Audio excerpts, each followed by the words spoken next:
Ma facture d'électricité, je ne parlerai pas de quelqu'un d'autre. Hein. Je parle de moi, ma facture d'électricité. J'habite là où j'habite, à Cocody.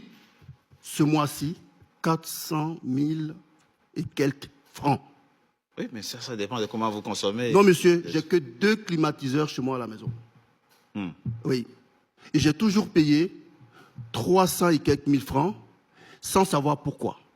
Vous savez, lorsque je me suis installé il y a 10 ans, la première estimation de facturation électrique qu'on m'avait faite était de l'ordre de 300 000. Et depuis lors, tous les abonnements que j'ai faits en électricité m'ont coûté 300 000 tous les mois sans savoir jamais ce que j'ai consommé jusqu'au moment où je vous parle. La dernière facture s'était élevée à 400 et quelques mille. Je peux vous produire les factures.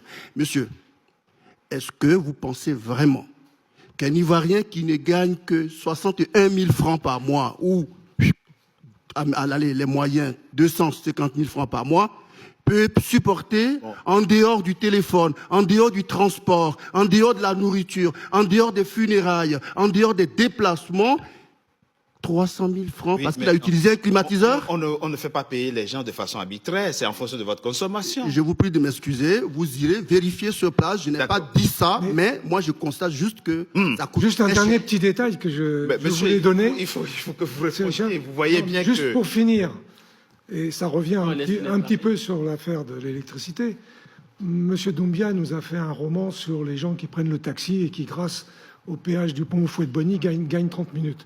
D'abord, je dirais que l'essentiel des Ivoiriens qui prennent aujourd'hui des taxis-compteurs font en sorte d'échapper au pont Houphouët-Boigny parce qu'ils ne veulent pas payer le péage, justement. Et, ils veulent pas, et les taxis-compteurs ne veulent pas l'inclure dans le prix de leur course parce qu'ils veulent le faire payer en supplément à l'usager. Donc là, ça pose un problème, c'est pour ça que les embouteillages restent récurrents. Et on veut sauver, soi-disant, ça permet de sauver du carburant. Belle affaire.